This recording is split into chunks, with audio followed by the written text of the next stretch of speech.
What's the buzz around town? Local honey. But can't you just get your honey from the grocery store? I mean, it's all the same, right? Well, that's not exactly what I've learned. So be ready for some excitement today and necessary costumes.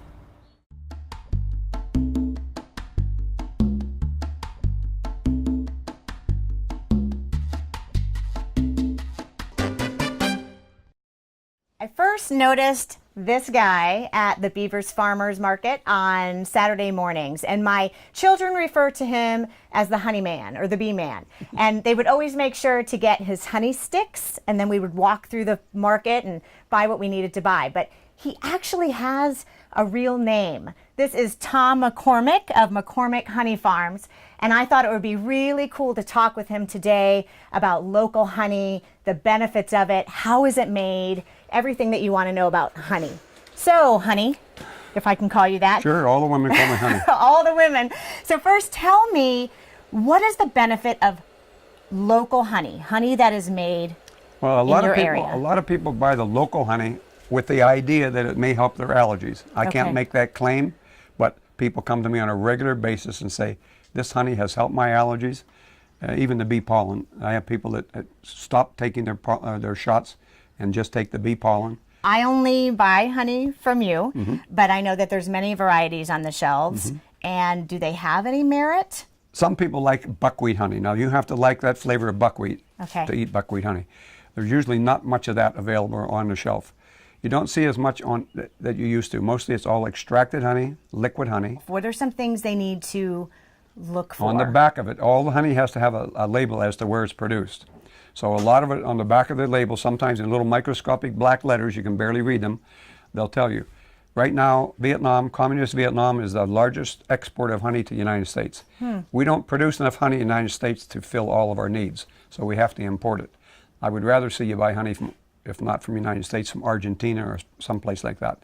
Try to buy local if you can. Okay. Any local beekeeper. And don't be afraid to ask the beekeeper to see where that processes his honey. Okay. They should be able to say, I welcome you in anytime. I love the red bamboo honey. And then I noticed there's that lighter variety. So why different colors? The different colors of honey come from the different flowers. All flowers produce a different flavor of honey. That's why we put our bees right in the middle of yellow sweet clover, this tall, but there's a lot of other things blooming at the same time. So we call it clover wildflower.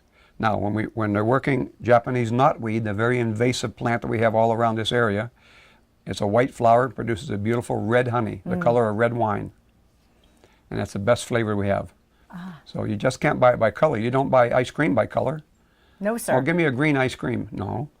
You give me an ice cream that's got that flavor that I want. So talk to me about bees, the shortage of bees. What happens if... We've had a lot of problems and a lot of disappearing bees and so forth. My feeling is, now that we have a good control over the mites. Mites are a little tiny insect that sucks the juice out of the bees. They don't have blood like we have, but they have a liquid.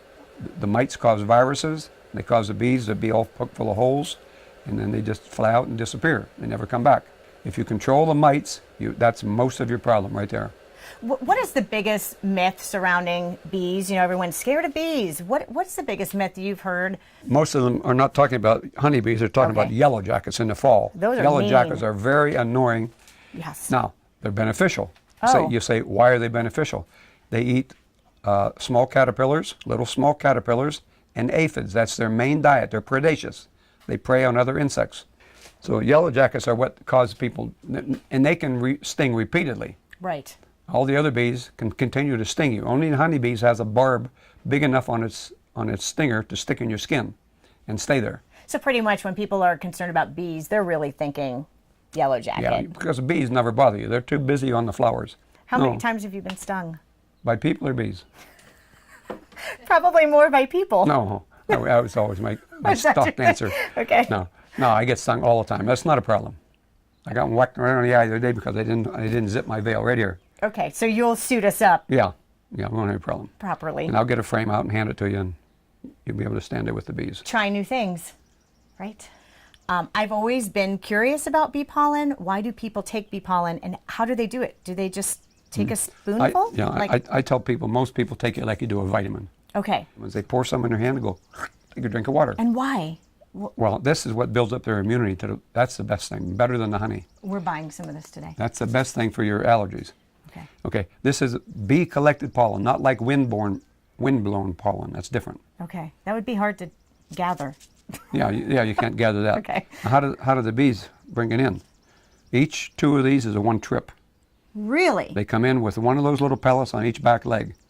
And when they crawl into the trap, they crawl up through the trap, and this knocks it off and goes down into a collection drawer. We collect it every day right after noon.